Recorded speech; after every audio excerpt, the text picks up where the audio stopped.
Aujourd'hui, on va parler de discipline. La raison pour laquelle une infime minorité de personnes réussissent là où tous échouent, c'est justement grâce à leur discipline. Tu peux avoir énormément d'ambition, mais comment est-ce que tu fais pour ne pas te laisser vaincre par ta flemme? C'est tout un art. Et quand tu ne sais pas comment t'y prendre, c'est l'une des choses les plus dures à maîtriser. Mais la bonne nouvelle, c'est qu'il existe un plan tout simple. Un plan qui te permette de devenir un monstre de discipline. J'ai lu des dizaines de biographies, regardé des centaines d'heures documentaires sur des personnalités connues pour leur discipline. Et elles ont toutes exactement la même chose en commun. Donc dans cette vidéo, je vais tout te détailler. Je vais te montrer un plan en 4 étapes qui va te permettre de hacker ta discipline et de réussir là où 99% des gens échouent. D'ailleurs, si tu me connais pas, je m'appelle Mathieu et je suis passionné par la discipline. Je passe des heures à en étudier tous les mécanismes et mon but c'est de partager tout ce que j'ai appris avec toi. Ok, rentrons dans le vif du sujet. Le retour que j'ai le plus souvent, c'est que la plupart des gens ne savent pas comment commencer. Si tu n'as jamais été discipliné, tu attends probablement comme 99% des gens un déclic. Tu sens que le point d'inflexion qui te permettrait de passer d'une larve à une machine est à seulement quelques pas, mais tu n'arrives pas à franchir la barrière. Et dès que tu essayes de reprendre ta vie en main, les excuses que crée ton cerveau te rattrapent. D'ailleurs, ton cerveau en crée probablement en ce moment même. Un cerveau qui est habitué à voir tout de suite, à la dopamine facile et au chemin de moindre résistance. Un cerveau qui veut dévier ton attention de cette vidéo vers du contenu plus simple à consommer, alors que les 5 prochaines minutes pourraient littéralement changer ta vie. Tu dois par exemple te dire, pourquoi j'écouterais ce mec qui a seulement 1000 abonnés? Ou encore, la discipline, j'ai déjà essayé et c'est pas pour moi. Et là, tu te demandes si je lis dans tes pensées. J'aimerais bien, mais c'est pas le cas. Simplement, tout ça je le sais parce que de 1, je suis passé par les mêmes doutes que toi. Et toutes les vidéos de ma chaîne te le prouveront. Et de 2, tu es soumis aux mêmes biais psychologiques que ton cousin, ton voisin, ton frère, tout le monde. Et ces biais psychologiques qui t'empêchent d'avancer, je les connais par cœur. Maintenant que ce préambule est posé, on va pouvoir explorer le plan en 4 étapes. La première chose que tu dois comprendre, c'est comment fonctionne ton cerveau. Écoute bien ce que je vais te dire car c'est littéralement le socle fondateur de tout ce qui va suivre dans la vidéo. Chaque personne, toi y compris, a 2 voix dans sa tête. Tu peux leur donner la forme que tu veux. On va dire un petit diable et un petit ange. Lorsque tu dois faire quelque chose que tu sais pertinemment que tu dois faire et que tu n'en as pas envie, une partie de ton cerveau va t'inonder d'excuses pour trouver un moyen d'éviter l'effort. Et ça, c'est le petit diable. Il va te rappeler que tu as eu une longue semaine, que tu t'es levé tôt et que tu commences à avoir un début de rhume. Et le petit ange de l'autre côté va être impuissant face à ces excuses. Sauf si tu comprends une chose, c'est que tout le monde a ce petit diable et ce petit ange. Ça veut dire que la discipline, en fait, c'est comme jouer à un jeu auquel tu ne peux pas perdre. C'est jouer à un pierre, feuille, ciseaux en sachant pertinemment ce que ton adversaire va jouer. Pourquoi? Parce que la réponse, tu l'as déjà sous les yeux. Faire ce dont tu n'as pas envie.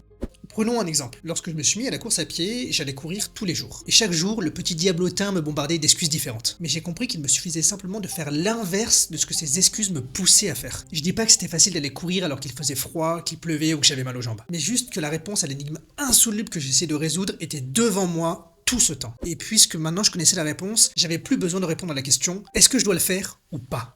Tu sais quel est le bon choix. Tu sais comment gagner à ce jeu. N'oublie jamais que la discipline est un jeu où les dés sont pipés. Et maintenant, je vais te montrer comment rendre encore plus facile ce jeu. Et pour ça, je vais te donner 3 astuces. Mais je vais pas te donner des conseils de merde qu'on retrouve dans 99% des vidéos de discipline et qui sortent tout droit de ChatGPT. La plupart du temps, les gens te disent quoi faire, mais ne l'appliquent même pas dans leur propre vie. Je vais te donner des vraies astuces que j'utilise au quotidien. La première chose que je te suggère de faire, c'est de traquer toutes les habitudes sur lesquelles tu veux être discipliné. Personnellement, il y a 4 choses qui me tiennent à cœur chaque jour. Prendre une douche froide, lire un livre, écrire dans mon journal et faire du sport. Tu peux te dire que c'est difficile et exigeant comme routine à maintenir sur le long terme. Sauf que, voici comment je l'écris dans mon tracker d'habitude. Minimum 5 secondes de douche froide chaque jour, lire au minimum 1 page par jour, écrire au minimum 10 mots dans mon journal et faire au moins 5 minutes de sport tous les jours. Vu comme ça paraît tout de suite moins impressionnant. Et c'est pour ça que j'arrive à maintenir ces 4 habitudes tous les jours depuis 2 ans. Je n'ai aucune excuse pour ne pas accomplir ces tâches dans une journée, car toutes les 4 réunies, elles ne me prennent même pas 10 minutes. Ce qui est encore plus dingue, c'est que c'est très rare que je fasse uniquement le strict minimum. Je me retrouve toujours à faire 10 fois plus que le minimum imposé. Parce qu'une fois que je suis lancé, c'est très rare que je lise seulement 1 page ou que je n'écrive que 10 mots. J'appelle ça la règle des 2 minutes, et je t'en reparlerai dans quelques instants. Mais juste avant ça, il faut que tu arrives à créer un système. Un système, c'est une routine qui ne dépend pas de ton état émotionnel. Par exemple, tu négocies pas le fait de prendre une douche ou de te brosser les dents. Et j'ai même pas besoin de t'expliquer pourquoi ce sont des choses que tu négocies pas, parce que c'est de l'hygiène de base. Et pourtant, courir, lire, écrire, ça l'est aussi. Alors pourquoi est-ce que tu négocies sur ces points? Tu dois comprendre l'importance de ton système. Aller courir, c'est comme se brosser les dents. Tu dois le faire même si tu es fatigué. Mais pour réduire ta fatigue, voici ce que je te suggère de faire. La discipline, c'est un muscle.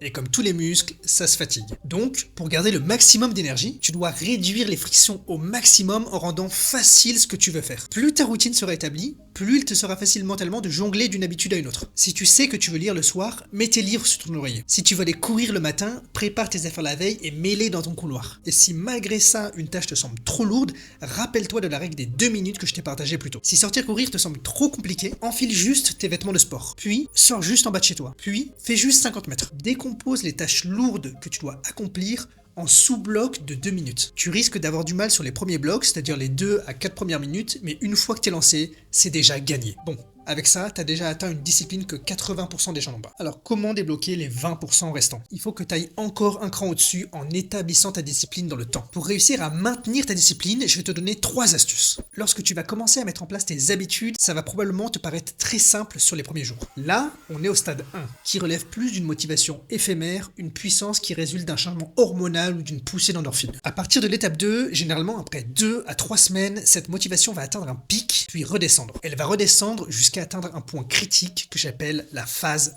d'abandon. C'est là où la plupart des gens vont abandonner et où tout va se jouer pour toi. À ce moment-là, toute ta motivation des premières semaines va s'en aller et c'est ta discipline qui va devoir prendre le relais. C'est-à-dire que tu vas devoir mettre en application tout ce que je t'ai expliqué dans la partie précédente. Tu sais que tu vas avoir une baisse de motivation. Elle est inévitable. À partir de ce moment-là, ce sera entre toi et toi-même. Toutes les excuses du petit diable dont je t'ai parlé vont revenir au galop. Mais à ce moment-là, tu te souviendras que le jeu est truqué. Le deuxième aspect pour maintenir ta discipline, c'est de t'engager publiquement. C'est trop facile d'abandonner lorsqu'on sait que personne ne nous regarde. Si tu cours un marathon et que tu sais que tout le monde te regarde, est-ce que tu abandonnerais aussi facilement? C'est pour ça que tu dois partager tes objectifs au plus grand nombre. Tu devras rendre des comptes et cela t'obligera à te respecter et à être responsable. Enfin, le dernier aspect pour maintenir sa discipline, c'est d'éviter les jours off. Tu m'as bien entendu. Je vais t'expliquer car je sais que ça peut paraître très contre-intuitif. Quand je dis ne pas avoir de jours off, ça veut pas dire que tu dois pas te reposer. Ça veut dire que tes jours off doivent être prévus en amont dans ton calendrier. Ils doivent pas être improvisés parce que aujourd'hui t'as la flemme. La distinction entre un jour off et un jour de flemme doit être très claire et ils ne doivent pas être confondus. Avant de conclure, je vais te donner le dernier point de ce plan. C'est pas une méthode secrète, mais quelque chose que tu dois absolument comprendre sur la discipline. Malheureusement, ça va probablement à l'encontre de ce qu'on te répète depuis plusieurs années. La discipline, c'est un mot qui est utilisé à tort et à travers par tous les gourous du développement personnel